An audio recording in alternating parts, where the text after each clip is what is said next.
कराची मुल्क में सोने की फ़ी तोला कीमत 1000 रुपये का इजाफा हो गया।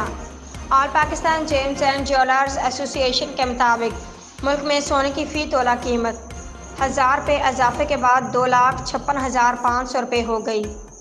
इसी तरह 100 ग्राम सोने की कीमत 857 इजाफे से 2,19,907 रुपये हो गई।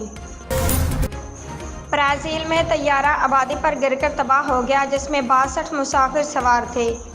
गैर मुल्की खबरसां अदारे की रिपोर्ट के मुताबिक ब्राज़ील के शहर साओ पालो में मुसाफिर तैयारा आबादी पर गिरकर तबाह हो गया, जिसके नतीजे में मुतअद्दिद गिर तबाह हो गए।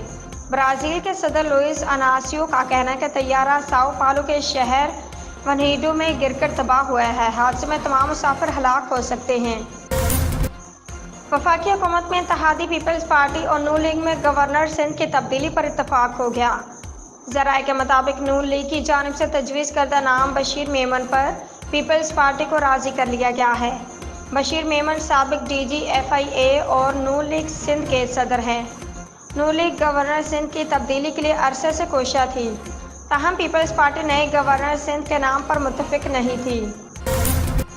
इस्लामाबाद पाकिस्तान ने ईरान को शाहीन 3 मिसाइल देने की खबरों को गलत करार देते हुए कहा कि नाजुक सूरत हाल में गलत और फेक न्यूज़ से बचना चाहिए। तफसीलात के मुताबिक तर्जमान दफ्तर खारजा मुमताज़ जहरा बलोच ने सहाफ़ियों को हफ्तावार ब्रीफिंग देते हुए कहा कि इसहाक डार ने OIC एग्जीक्यूटिव कमेटी के हंगामी इजलास में शिरकत की। हंगामी इजलास ईरान और फ़लस्तीन की दरख्वास्त पर बुलाया गया था। OIC एग्जीक्यूटिव कमेटी इजलास में इसराइली बर्बरी जहराना मनसूबों की मज़म्मत की गई।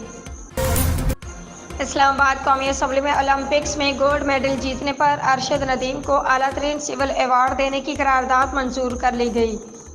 तफसीलात के मुताबिक स्पीकर कौमी असम्बली अयाज सादिक की ज़ेर सदारत कौमी असम्बली का इजलास हुआ। अयाज सादिक ने कहा कि पाकिस्तानी एथलीट ने पेरिस ओलंपिक्स में गोल्ड मेडल जीता, बल्कि सबसे लंबी थ्रू का रिकॉर्ड कायम किया। उनको ऐवान की जानिब से मुबारकबाद पेश करता हूँ और ऐवान उन्हें खराज तहसीन पेश करता है। उन्होंने नामुमकिन को मुमकिन बना दिया। कौमी असम्बली ने पाकिस्तानी एथलीट की शानदार कामयाबी पर सताइशी करारदाद मंजूर कर ली गई। करारदाद में अरशद नदीम को आला तरीन सिविल अवार्ड से नवाजने की सिफारिश की गई।